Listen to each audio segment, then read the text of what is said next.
everyone. It's Shane Kanto, your Wasteland reviewer, and welcome to the Streaming Wasteland here on the SPM Crew Podcasting Network. And each week on Friday, I release a new podcast where I pick three streaming services, pick one previously released film off of each of them, and hopefully by the end of this episode, you'll have some movies to check out for your weekend. And I'm going to be highlighting AMC Plus, Peacock, and Criterion Channel here for this week. So let's get things started with AMC Plus, and we have 1993's A Bronx Tale. And this is a crime drama coming of age story, an intense drama about a boy torn between his tough, hardworking father and a violent yet charismatic crime boss. And this film is interestingly directed by Robert De Niro and written by Chaz Palminteri, who this film's based off of a play that he wrote and also a little autobiographical. And we have you having Chaz Palminteri playing Sonny, this mobster, and De Niro playing Lorenzo, this father, for our young protagonist. And this film is a really good coming of age story as we have this young man learning about, the good things, the bad things in life, how you should live your life, being drawn from being drawn into this potential like dangerous life, but it's glamorous, it's flashy, and also having a hardworking blue collar father who is really trying to teach him the right lesson. It's emotional, it's meaningful, it's relatable. We all have these dreams of things and, potentially opportunities for like an easier life, maybe done the wrong way. And this film navigates that, and you have two fantastic performances from De Niro and Palminteri, who just really embody their characters of Lorenzo and Sonny.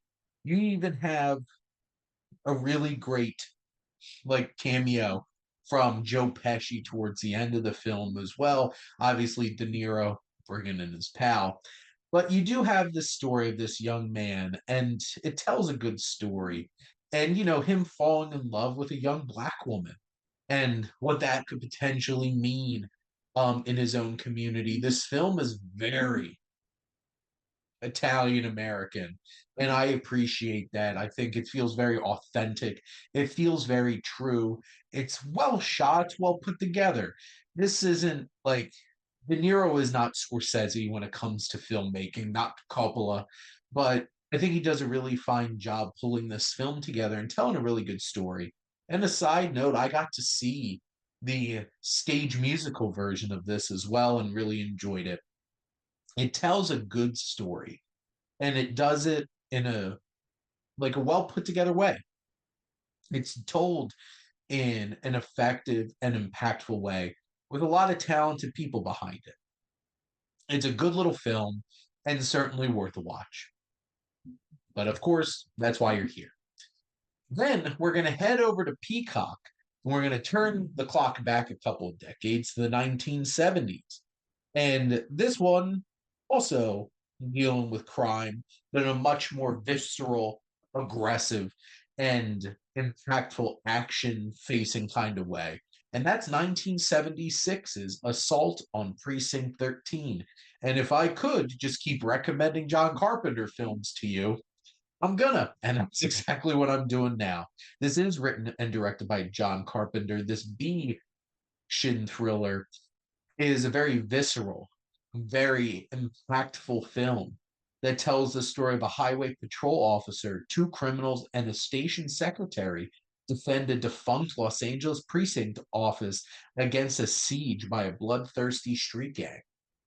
It's unexpected how this story all plays out. It's a series of unfortunate events culminating, well, really the spark of it comes from the death of a child. And this is a horrifically intense film that does not pull punches. It's not glamorous. It doesn't glamorize the action. This is violent. It is brutal. And this is an all out assault and siege upon Precinct 13, as you can tell from the title.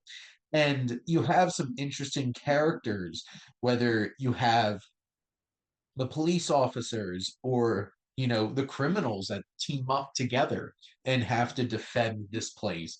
And this film is shot in such a way that is brutal, it's impactful. You have some really good character actors who pop up in a lot of Carpenter films, like Charles Cyphers or Nancy Keys. You have the likes of Tony Burton of Rocky film franchise fame, Darwin Jostin, who plays a really interesting, charismatic criminal who, honestly, if this was made a few years later, probably would have been Kurt Russell, to be perfectly honest.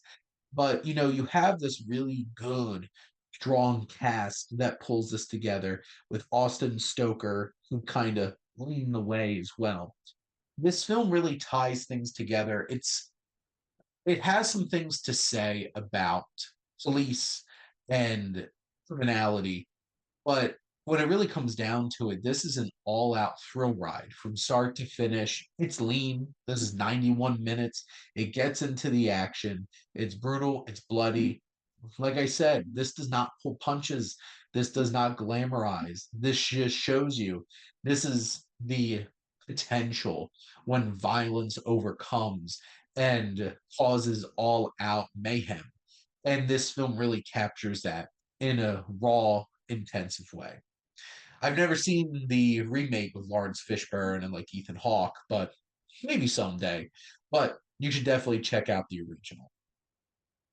Now we're heading over the Criterion channel and turning things back a ways as they're celebrating some classic noirs over on the Criterion channel. And we're going to highlight 1941's The Maltese Falcon, starring Humphrey Bogart.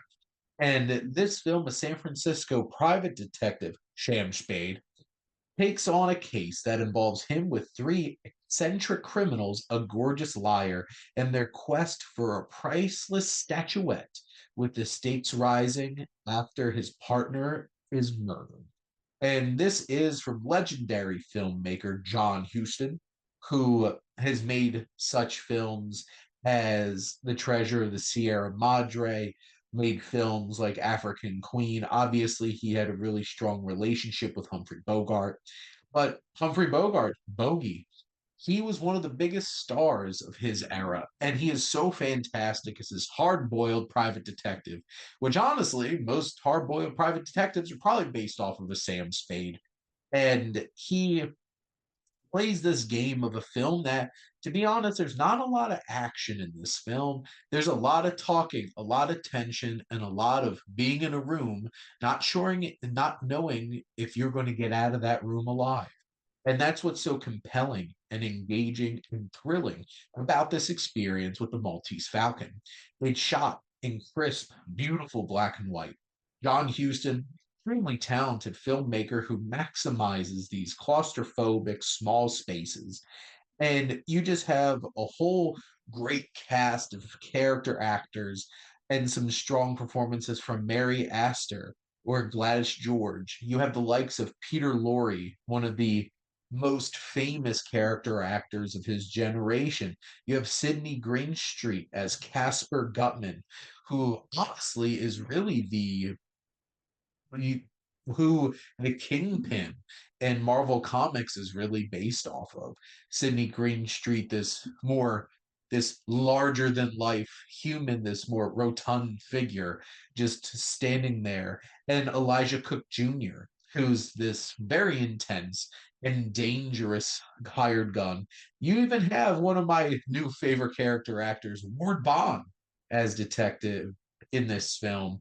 And it's such a great cast. It has twists and turns. You never know exactly who's playing whom and what's going to happen next. And that's a special kind of film, and we love to see it.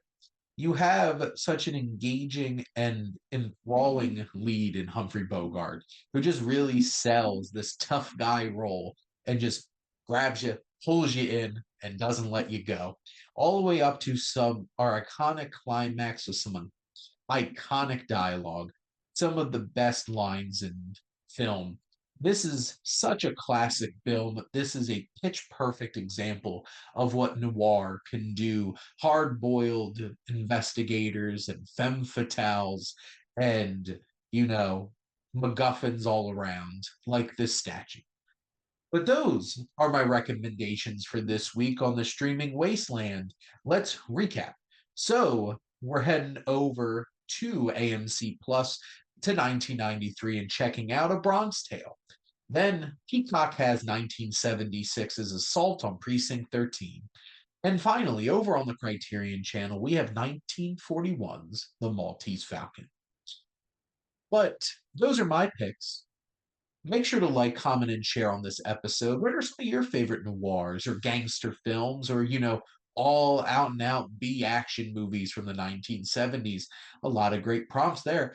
But make sure to follow or subscribe wherever you listen to your podcast. The SPM Crew Podcasting Network has such a great variety of shows about movies and television and sports, physical media, comics, music, and even, just chatting about life. But make sure to check out our network. A lot of great shows to keep up with. And if you like the logo, make sure to check out High Flyer Creative. They do some fantastic work. But most importantly, thank you as always for tuning in and supporting the streaming wasteland here on the SPM Crew Podcasting Network.